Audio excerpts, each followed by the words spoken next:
this is Vinitha and welcome to my show. Today I'm going to interview somebody who is, she is a proud mother of a young man with special needs, as well as she is a professional clinical psychologist, counselor, remedial educator and a digital disability coach. And she has 30 years of experience as a mother and as a professional. She has helped 3,000 children and parents in this skill. And she is a founder of Care and Care Life Skill Academy, where she has dedicated her life in empowering parents and kids with disability. She is there to lead a life of independence and dignity. And let's welcome her to the show, Mrs. Anuradha Deshpande. Thank you so much, ma'am, for accepting my request and being here. Thank you so much. And just before starting to it, I really want to say one thing. Like, when I met a couple of my friends, when they need how to take their kids forward, and they were worried that what will happen to them after their life. No, I really wanted to help them, but doesn't know how to do that. And I just remembered you. I saw you in community and also in another interview, and I thought, no, let me go and see out what is she doing. And when I just saw your profile, I could see that you are there to empower parents and children with special needs to make them independent and to live with dignity. And I really felt that this is what I really wanted. And from there's no looking back, and I just connected with you for this. And thank you so much for being there, so grounded and coming to my show, and you were really helping me out, making me comfortable that I'm there to come on. Thank you so much for that, and welcome to our show. Yeah, I'm glad to be here. I would like to be connected with as many people as possible, and it's a pleasure always to connect with people who are like-minded. And it's indeed no hassle at all to be a part of a show where I can be helpful to somebody. Just a minute.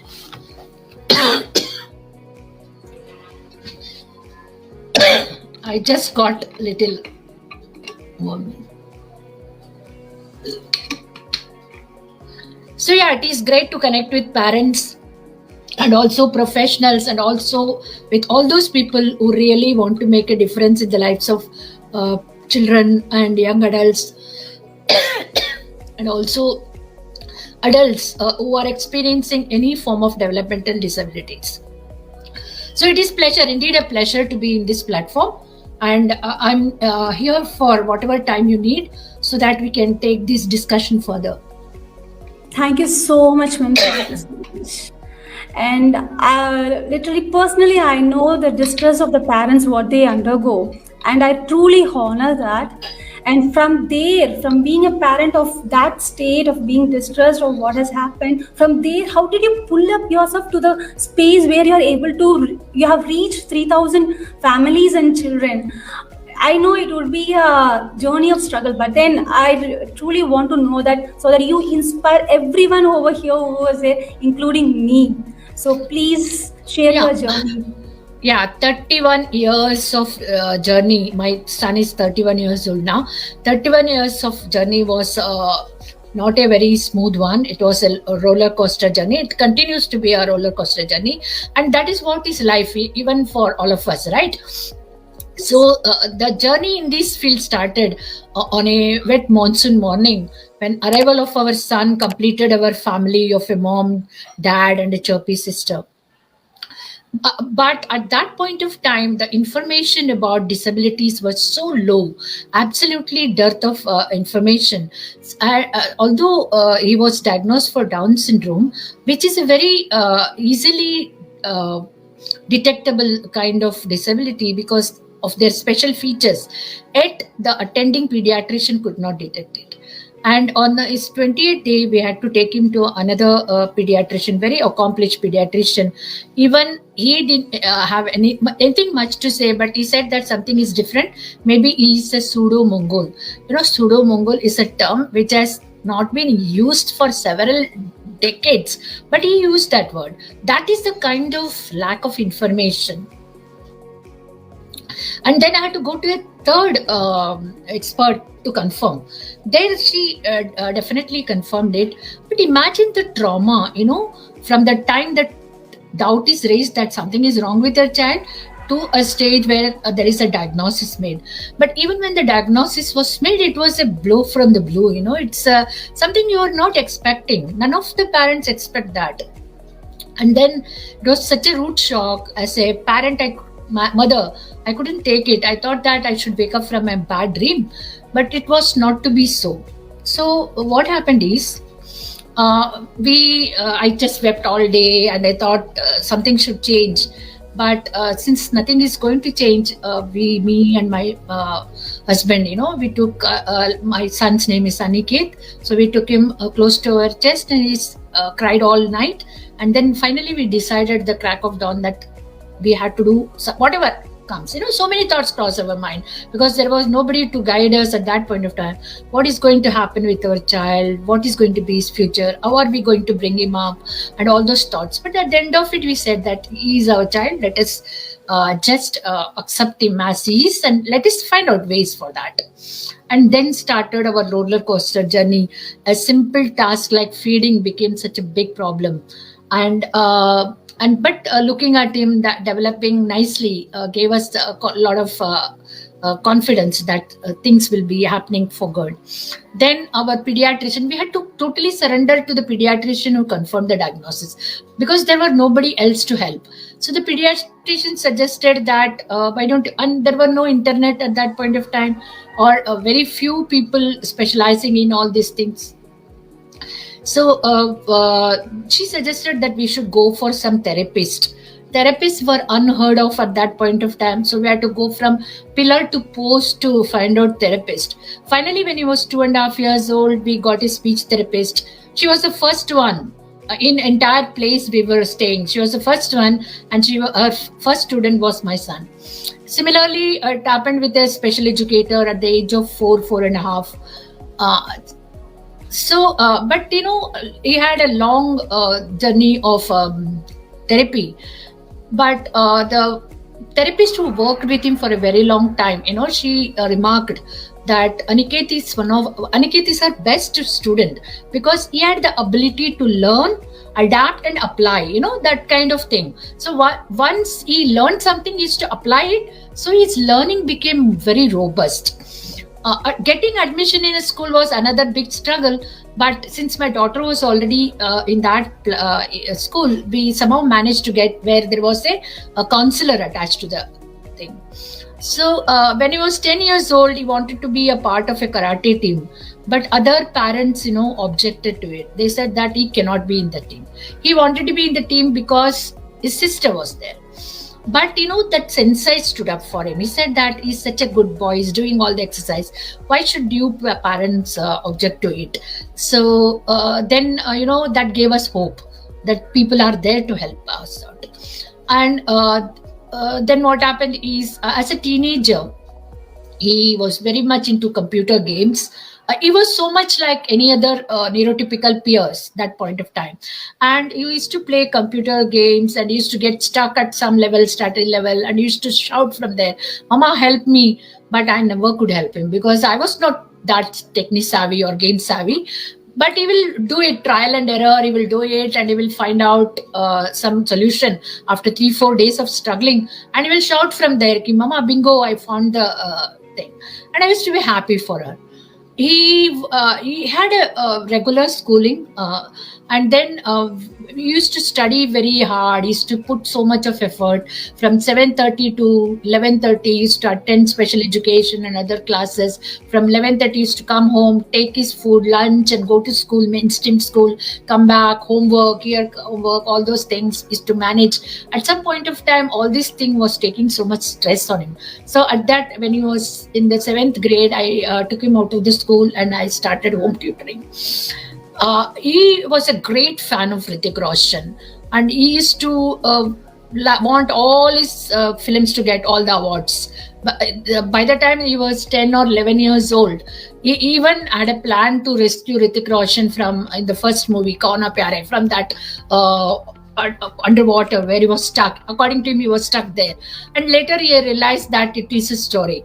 But 1 year the movie Black was released. If we all know, the movie Black was a story of Helen Keller, and how this blind, deaf and dumb girl gets a good teacher, and how she transforms into a fine lady. So initially when he saw this movie, he was very disturbed because he could relate to all those struggles that child was going through. He could relate to it so much. But after a few watch, he really liked it so much. And one day he came to me and told me, Mama, everybody should get a teacher like Mr. Sahai. And he wanted all the awards to go to that movie. So what else as a mother I would expect for? Here is my child who was supposed to be not having any skills, and I won't be having any skills or anything. Now he is so empathetic, so understanding about the surrounding. I was in the cloud 9 that I do a lot of things. He was best among equals. At that point of time, my daughter, who was 3-4 years senior to him, she wanted to pursue her higher studies, and on her eve of her 10th standard results, she told me that she's very bright girl. Even now she's doing her doctorate, so she is a very bright girl, and she said that I want to become a special educator. So I thought that she's being influenced by her brother. So I told her, please don't get influenced. I'm there to take care of her.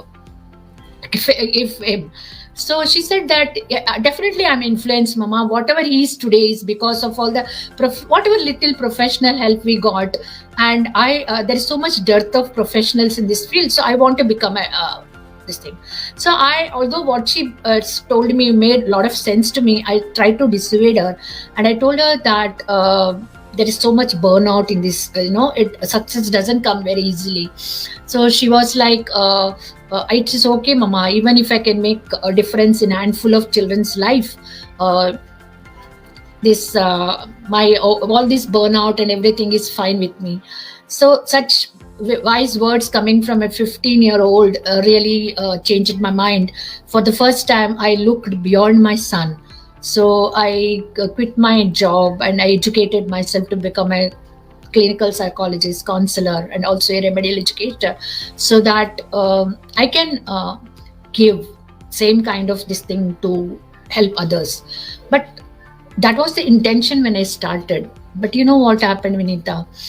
On my way, in my aspirations in this thing to bring him to the mainstream, I did commit some mistakes. Maybe because I'm not, I was not guided properly. The first mistake I committed was I did not feel it necessary to tell him that he's a special need child, because he was performing everything like a neurotypical peer. I mean, I thought I was postponing the whole process, but he learned it himself, that is not accepted in many places. Because when he was 16, we were trying to find out placement for him, and we tried to enroll him in a computer class, although he was so good in computers. But the class did not accept. Many classes did not accept because they didn't have a teacher to teach him. So, and we tried in the special stream, and they also did not accept him because he was overqualified for them. So he was neither in the this stream or not the stream. And in another instance, he got lost, and when he in a foreign land, and when finally the police brought him back, he asked me a question: why didn't you come and pick me up?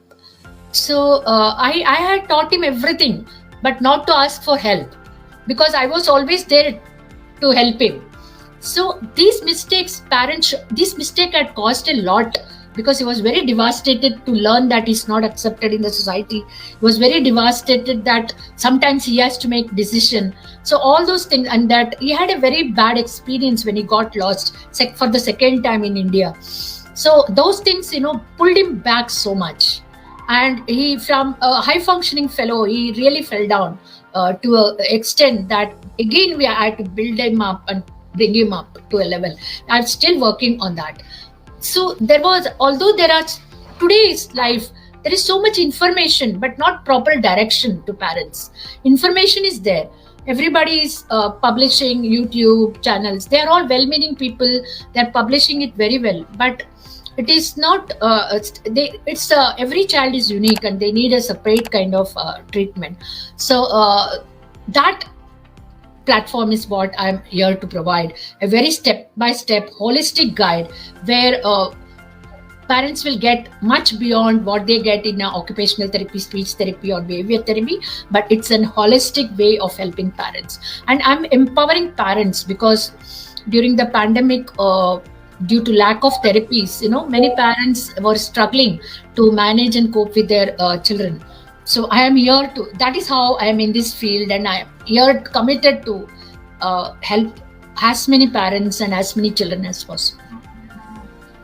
Thank you so much, ma'am. It's really like I could see a lot of pain what you have went through, what the struggle you have went through, and how did you made yourself available to the extent of these many large number of people. Thank you so much for what you are doing right now. And when parents, when they have kids of special needs, they feel low esteem, they feel insecure to take this along with the kid to the society because they're not treated properly, right? So this really makes big impact in parents as well as in child. Can you tell me that how could parents deal about this? Yeah, This situation. Yeah, while I want to start by saying that our children with special needs are very unique and talented, it is the misrepresentation, misinformation, and lack of knowledge of the society. It's what is marginalizing them to a level. And I absolutely understand, because of the taboo associated with disability, we face a lot of flags. We are not welcome in the society as such.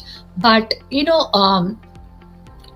if we want our children to be a part of the society, if we want our children and ourselves to be a part of the society, society is not going to change. Nobody is going to change. We have to change ourselves to put ourselves in a position that we don't need to feel bad. And how can we go about doing that? Whatever success I achieved in the first 15 years or 16 years in the life of my son, or even later, is because we accepted him as it is. Accepting the diagnosis ourselves is the first step, even to go ahead this thing. Once you accept the diagnosis, we had to find out everything. Awareness. Second, this thing is an awareness. We had to build as much awareness about your child's disability and as much knowledge, because every child is unique and your child will have extremely different strengths and challenges than any other child. So awareness totally about the subject matter your child is absolutely essential. And the third A, acceptance, awareness, and the third A is action. When you are accepted something and you're totally aware, you will find ways to help your child. The only way to make your child independent and live in a dignified life is to have an holistic development, and the holistic development comes through life skills. And life skills are not just ideal, but it applies around all the four major developmental domain, that is physical, cognitive, social, and emotional. Your child, he will learn everything possible in this world. Only thing he need is somebody to teach him the way they learn. So as parents, we need to learn how we can teach them. And if we teach every other skill, then all of us are not even 100% independent, right? We also depend on so many else. Like even if we can make 70 or 60 or 70, whatever percent of life skills to them, then at least we will make them that much independent, or at least less dependent on others. The moment we teach them their self-awareness, their self-image, boost their confidence and everything, they themselves will be in a position to stand up before the world and say that, yes, I am different, but I do it this way. That kind of confidence we should give to our children, and that will come only through holistic training of yourself, creating a mindset, and also working towards that. That is precisely what I teach parents, how to build that kind of mindset and then how to work. Okay. So you teach parents that how to go about to holistic everything, how to cater in them, how to teach to their kids, right? Yeah. My USP is to transform you from a parent to a professional. Wow. You cannot totally depend on professionals all the time. And definitely everybody will agree with me that parents are the first teachers and the best teachers, because they know the child around and they can do the best for the children. And Wow. most of the life skills are around the house and everything, and you know your child best, and you should give your child that chance, to learn things from you, so that that will make a tremendous amount of difference, because in their eyes they will see you as somebody who has accepted them totally, and that will give them a lot of confidence and boost. Okay. So whatever you're teaching is to bring out the best from the kids, right? Apart from. To reach their highest potential, whatever Wow. highest potential they can do that. See, the life skills are around 5 domains of skill, and there are at least 30 core skills and 100 sub skills. So out of 30 core skills, maybe 20 applies to you. So all the 20, if you can teach your child, like the core skills are like personal hygiene, dressing skills, toilet skills, managing puberty, reading skills, writing skills, language skills, leisure time activities, self awareness, self image. So these are core skills. If you can teach your child all these skills, they will be, which is not taught in any school, or which is not taught in any kind of therapist, they will not do. Therapist, what they will do, they will teach only individual skills. Like an occupational therapist will teach certain skills, then the behavior therapist will teach certain skills. But it is up to the parents to combine all these skills and holistically develop your children. Okay. Professionals come and teach for a very small time of your daytime, right? Even if they go to a school, it will be 4-5 hours, but the rest of the time they are with you.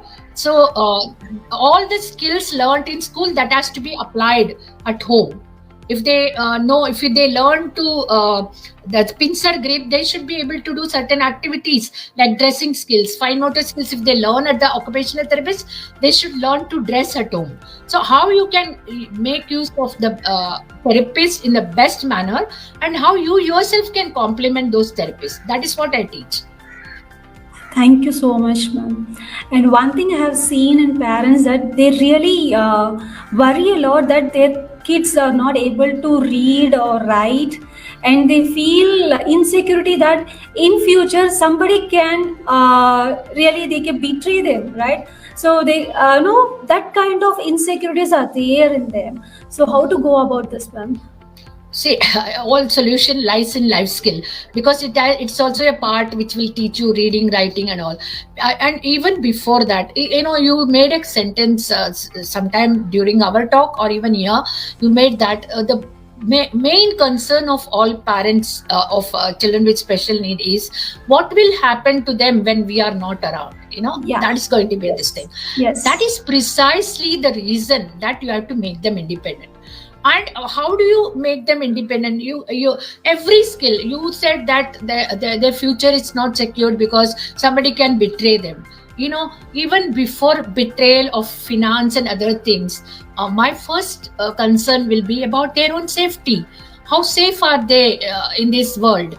Like so they should be able to protect themselves from all kind of abuse, physical, verbal, and also sexual abuse. So all these things are something we can teach them.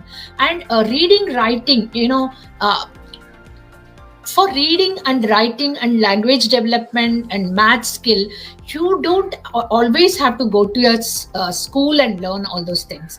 These are some things, in function in the curriculum, in the whole domains of development. They have, even psychologists have prescribed that there's something called a functional academics, where they will learn to read basic things. They may not study what happened in World War II, or what is happening in physics and atomic physics or anything, but they will know what they know about their environment. They know where to shop, they know where to money skills, basic money skills, time and calendar skills. All these skills that can be taught, that is a part of the curriculum under the cognitive skills. So these can be, and in that program we also teach them skills like navigating from one place to another, shopping skills, entertaining themselves, going to a theater and watching a movie, or entertaining their friends in a restaurant, or cooking skills, laundry skills. All these skills are also taught. So that is why I call it a holistic development life skill, which goes beyond just academics or goes beyond some physical training or anything. It's an holistic approach where even there is a section which talks about your health and safety. What to eat, how to eat, how many hours to sleep. All these things very gradually we can build in our children. And there are hundreds of people who have benefited out of it to a greater extent. So it is a proven method. Wow. Being a mother and an educator, I know that you have lived it. You know it to the extent how it has to be managed. And I know you are the best. Okay. So, and I'm trying to parents to be the best to their kids.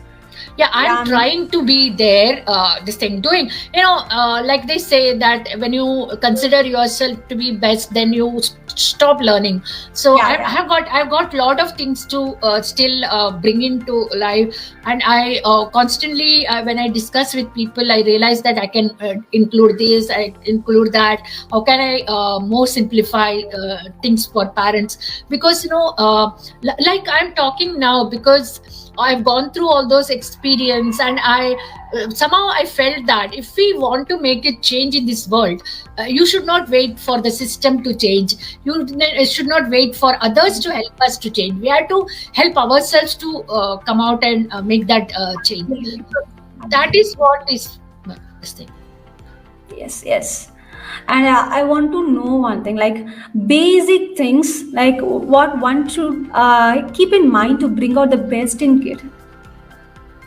Like what are basic things? Yeah. So we in our whole this thing of finding in a disability, we find only challenges, but our children have tremendous amount of strength. To just quote one thing, there is a 13-year-old boy in our I work with a 13-year-old boy, and 3-4 years back he was attending regular school for 5 years, and then he came to till 5th standard, and then he came to our center. And he didn't know anything. He was very good in color concept, but we taught him a lot of things. And 2 years back we taught him calendar, how to make a calendar, how to read a calendar, and the concept of yesterday, today, tomorrow, and all. And we came to know that this boy has a calendar memory. That is, if we tell him some future date, like 25th January 2040, what is the day, he will be able to tell you the exact day. Wow. In the future and the past. But nobody would have known this power had we not taught him that calendar skill, because he would not know it at all to bring it into application, right? So we don't know what awaits in this thing. And that boy who had just color concept, he is a very talented boy. So now he's working, we are working with him towards doing a commercial artist. We are working with him, not fine art. He's not into fine art. We thought that he must be, then we explored the other thing. So commercial art. And he's an excellent cook, but he doesn't know. Excellent cook, he will do everything on his own, but he doesn't know what is measurement, how to measure. So we are teaching him measurement now, so that his videos will be out in another 2-3 months, so that his own channel will be 13-year-old boy getting his own channel. And he's supposed to be a child with disability, but he's going out with so much of this thing. But that is what I'm telling parents, that don't look only into challenges, look into their strengths, what they have, and try to work around it, so other things will fall into place. There is always some strength with your child. You have to just find out and work around it. Thank you so much, ma'am. Thank you. And here I have a question from our audience, that how to bring interest in studies. Yes, motivation is a key factor to all of us. Every one of us do certain things to motivate.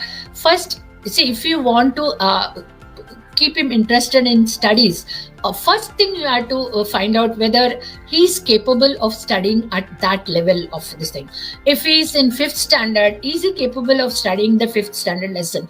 If you're trying to teach him something which is much higher to his understanding, then definitely he will not find any interest.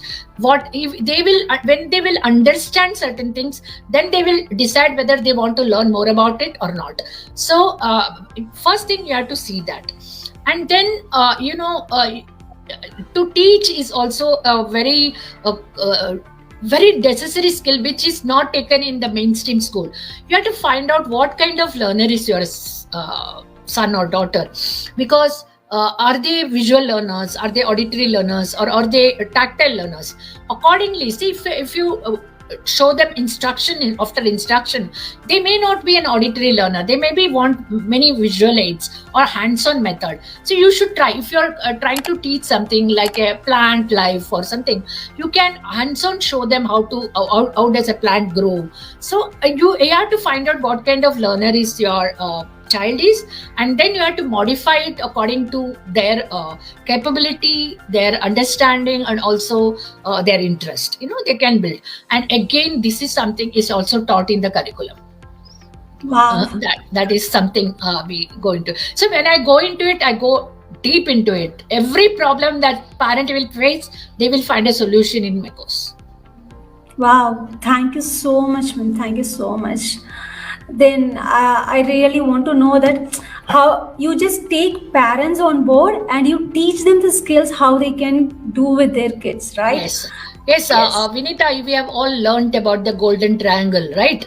The golden triangle is when you learn something, you do it yourself, and they go on to teach others. So here also in our curriculum, what we do is I teach parents about it, and through our 60-day workshop, it's called Skillathon. In that Skillathon, I make them do it, all the curriculum, how to evaluate your child, how to make a program for your child, how to execute the program, how to document it, how to review the program, how to generalize the program. All these things are taught in the Skillathon. And for all the skills they want to learn, they can learn if they learn all these 6 steps. So I teach them, they learn it, and they make a program and this thing, and then they implement the program with their children. So it is a 3-way, the golden way of learning and implementing. Wow, thank you so much, ma'am. And I know whatever questions I had in my mind that to ask, you have just you have really overall, you have just holistically, you have just covered everything that it is there already in your curriculum. And I'm really happy to know that.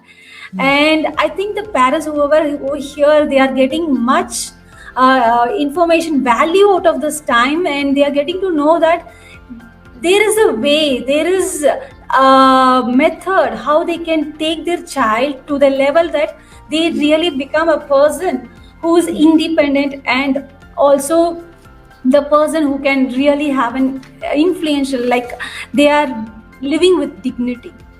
So I just want to add one more thing.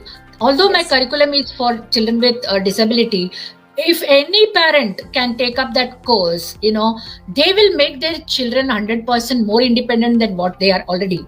Because we take it for granted several things. Even in our neurotypical kids, they may be very good in certain things, studies and all, but they may lack in certain other things. So it's a holistic life skill training.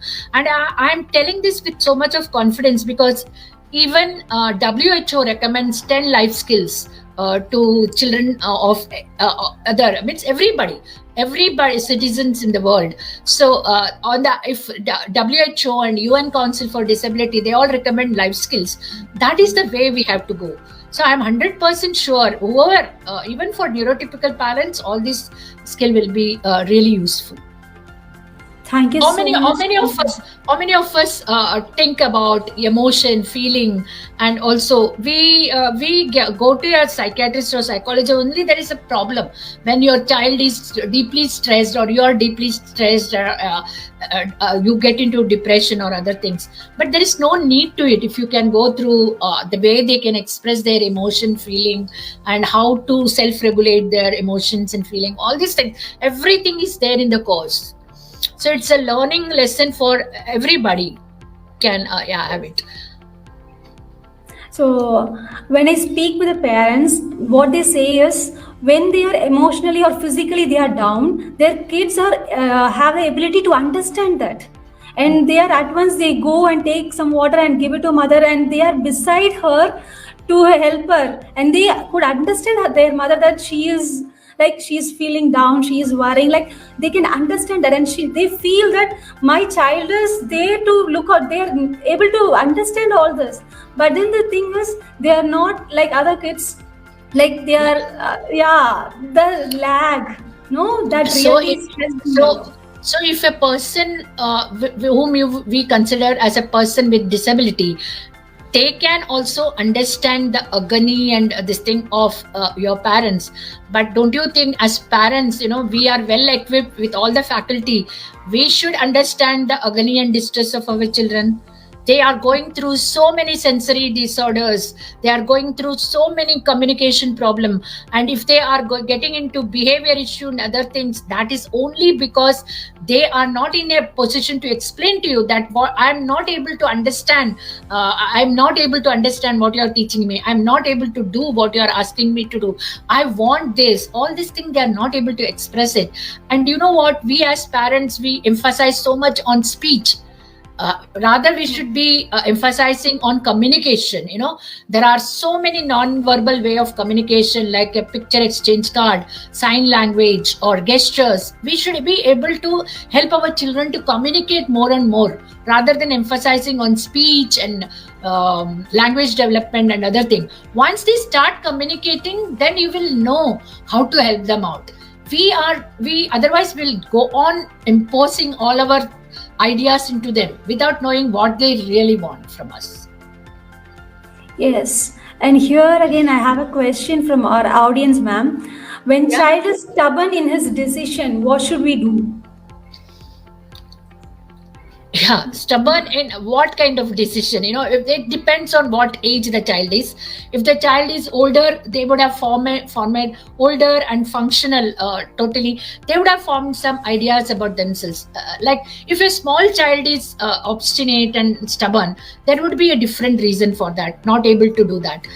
There are four reasons why they must be they might want to avoid certain tasks. That is why the task may be very difficult for them, and they are not finding value in it, so they're very stubborn and they don't want to do it. Like the first question you asked, the reading, if they are not interested in reading, if the reading is so difficult, how they will go, they will have to go to a little lower this thing degree and then start from there. So if they find the task, they will be difficult, they will be stubborn.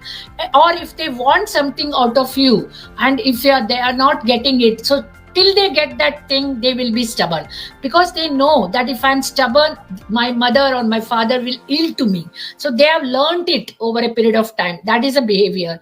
And if they are a small kid, and if they want they are stubborn about something, maybe the sensory things are bothering him, and unless they find a solution to it, they will do that. And the fourth this thing is simply the attention. When they are very stubborn, you pay so much attention to them. So if you teach them to have the right kind of attention, then they will not get, when they are small kids I'm talking about it. When they are teenagers or adults, teenage is a very vulnerable age, where they are in the formative years of ideas and independence and self kind of thing. At that stage, they want to create an image that they can do many things beyond the parents can their instruction. So that is the stage they are creating an image in front of their peers and their group. So the reason for being stubborn at that point of time, it may be different. So we have to address it according to what is the age and what is the situation. Accordingly we can work on that. So when we are a young adult or any young adult, then we are allowed to find out why they are so stubborn about what one particular decision, and then we can explore towards that. So it is very circumstantial how we have to deal. Stubbornness is a very common generic term.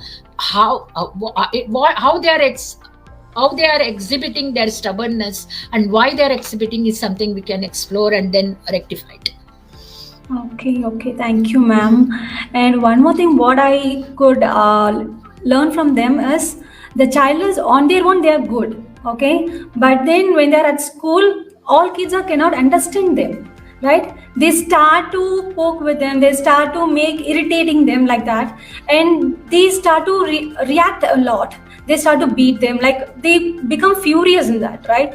So parents literally, they doesn't know how to treat with us, how to go about this. Like literally they are there to teacher, they are addressing it that, but then to the other kids, when they are irritating them, they start beating or like this. So how to go about this? So when you enroll your child in a school, we are we feel that they are ready to go to a school, right? And when is a child ready to go to school is when the child is able to sit at one place and attend to what the teacher is saying, and also listening to their commands, and also imitating what others are doing, like take the notebook and write and all those things. So typically a child with special needs, if they are not trained in all these areas, they go to school, they will, if they are not able to pay attention and understand what is going on in the class, then they will get up, they will just move around, or in the same seat they will move here and there, and that stands out to be something different for other children. I'm talking about a young child, about 5-year-old child. So the classmates, initially they will find something different with this child, but they will not pay attention. But as they grow older, the thing that this child is different stands out more to other children, and then they start bullying. Bullying is a very, very important unnecessary element in our schools, but which is a very important things we have as parents, we have to address it. So one way we can this thing is, you should prepare your child absolutely for school. When the child is ready to go to school, then only it is advisable to send the child to school. Otherwise, there is some concept called shadow teacher. We have to appoint those shadow teacher who have to be trained completely, and then they have to be sent along with your child to the school, who will be a facilitator in school, who knows the child very well, that she will facilitate communication between the teacher and the child, and the class and the child. That helps a lot. If you want to send your child to a neurotypical school, a mainstream school, and you don't want them to get into all these kind of bulliness and other things, then exploring a shadow teacher is a good solution. Otherwise, I will say that you should really build so much skill in your child that they are able to cope with all kind of bullying. There is no way you can feel sad and not do anything about it. You had to do something about it. Otherwise, the bullying at school will discourage your child even to go to school, because Yes. the child cannot take it for longer. If somebody is, you see, if you go to a kind of, I always give this, if you go to a conference room where everybody speaks Chinese except you, and they are continuously speaking in Chinese language, won't you get irritated? For some time you will sit quiet, because we are all trained to be good people. So we sit at a place. After some time you'll move here, you there, do something. So similarly, for our children, if they don't understand what is happening around, it is Chinese for them. They will move around and this thing. So others, if they try to poke them, it's very natural that we get infuriated, and we will also get into this. So unless, what I will do next time, if I have to go to a Chinese conference, I will learn Chinese, right? And then go. So that is how we have to prepare ourselves and go. Prepare Yes. our children. Or I will Yes. have a translator with me, so the translator will be, in this case, a shadow teacher. Okay, so nearly the shadow teacher is a very new concept. I'm just getting to know from you just now. Yes, so Yeah, shadow teacher is a person. So you are referring to shadow teacher is a teacher who works Okay. with your child at home, and then she takes him to the school. Many schools allow shadow teacher concept, and they sit through the classroom along with the child. And when the teacher says the child does not able to follow the instruction, so she Okay. facilitates the child. Okay, this is English period. For example, if the child's name is Rohan, English period, what you should do? Then Rohan will open the English book, facilitate. And during the lunch hours, she will facilitate to make friends with other students. So that is how the shadow teacher works. And parents, in many schools where they are encouraging integration, they will allow shadow teachers. Okay. Thank you, ma'am. If the school does not allow shadow teacher, then you have to rethink whether your child should go to that school to learn, or he should learn things in a different way. Because you cannot discourage your child, you cannot put your child to a lot of agony and distress. That is the last thing. Absolutely. Yeah. While this is a case, and another way I got to know that when child is getting bullied, or when they are getting to know that other children are not treating the same way how they are playing with themselves, they are treating them in the other way. They are getting to the other point that they're feeling so worried, like I don't want to go to school. No, Correct. that type of being other end. No, Yeah, while anxiety, one is yeah. See, if we don't like a crowd of people, we avoid going there, right? We don't want to be a part of that group. Similarly, kids, but they don't have a choice. You send them to school, jabardasti. So they will have to go there, and they will have to face the brunt. And they can't even explain to you. And this can manifest into a lot of depression, anxiety, and that can lead to a lot of traumas in their life, which is unwanted for them. So my bottom line is, don't give so much importance to academics. Teach them so many skills that at some point of time they themselves will learn all academics. Prepare your child. That is more important. Wow, thank you, ma'am. Thank you. And I received another question, like they want to know how to deal with the fear of moving in society. Yeah. Okay. Answer this question yourself. If you, the best way to conquer fear is to do exactly what you are supposed to do. So the fear of moving in the society is because society is not accepting them. So learn all those social norms. Teach your child all those social norms, which is necessary, and give them at your own place. You give them confidence that you are good in whatever you are, and build their confidence and build their self-esteem. And without teaching them social skills, don't expose them in society. Teach them all those social skills, little norms out there. Our children don't know what distance they have to maintain from other children, other person to speak. They either go too close or stay too behind, or they don't give proper eye contact and talk. They don't know what is happening, social cues. If somebody is very busy, and if they intrude in them, they don't get that the person is very busy. So we have to teach them all these social cues. And again, these are some of the things taught in my curriculum, how to go about teaching all these social skills. So whatever question you have, see, that is what I have done. In my 30 years plus experience of being a parent and a professional, I have brought out all the best of thing, and I have made it into a life skill course, and I am presenting to parents. That is it. Yeah, thank you so much, ma'am. Thank you so much. And also, you have told me that the people, they can just join your master class, and people who are watching over here, I'll be posting the link to her master class. You can really go and be the part of it, and from there you can just carry forward your journey along with her. And yeah, that's really, thank you so much for that.